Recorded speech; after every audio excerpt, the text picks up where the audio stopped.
بسم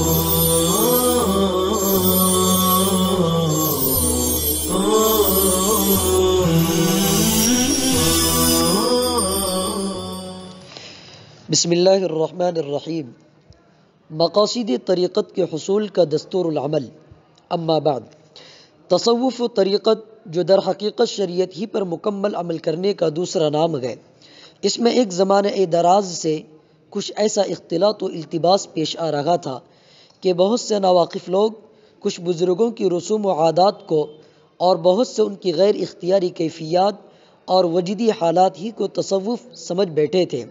مقصود و غیر مقصود میں امتیاز نہ رہنے سے بعض لوگ خلاف شرع امور کے ارتکاب اور غیر شرعی عادات و اخلاق کے باوجود کچھ حالات اور اچھے خواب دیکھ کر نفس کی اصلاح و اعمال کے اہتمام سے بے فکر ہونے لگے۔ ان خرابیوں کی اصلاح کے لیے اس مختصر رسالے میں طریقت و تصوف کی حقیقت اور اس کے اصل مقصود اور حصول مقصود کے طریقوں کے متعلق چند اہم اور ضروری مضامین بعنوان ہدایات لکھے جاتے ہیں۔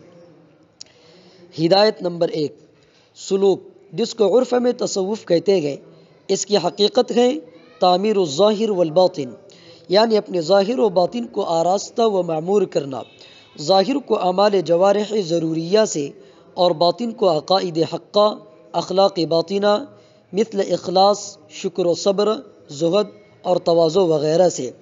اس کا ایک مرتبہ تو یہ ہے، اور دوسرا مرتبہ یہ ہے کہ مرتبہ اولیٰ کے ساتھ ظاہر کو طاعات غیر ضروریہ میں اور باطن کو دوام ذکر میں بھی مشغول کرنا۔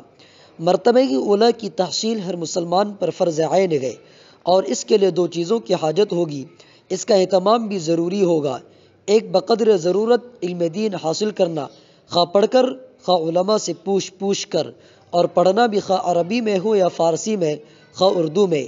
آخر نے ایک رسالہ بہشتی زیور شائع کرایا گیا، وہ اور ایک رسالہ صفائی معاملات، اور تیسرا باب مفتاح الجنہ کا، یہ ضروریات روزمرہ کے لیے کافی ہے۔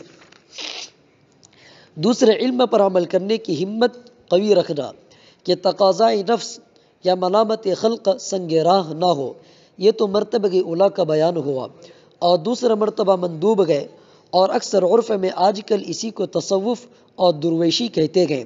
لیکن اگر دوسرے مرتبے میں مشغول ہونے سے کوئی ضروری طاعت مرتبہ اولیٰ کی فوت یا خلل پذیر ہو جاوے تو پھر اس میں مشغول ہونا ممنوع و غیر مشروع ہو جاوے گا، جیسا بعض نادان کرتے ہیں کہ بیوی بچوں کو بھوکا ننگا چھوڑ کر درویشی کا دم بھرتے ہیں۔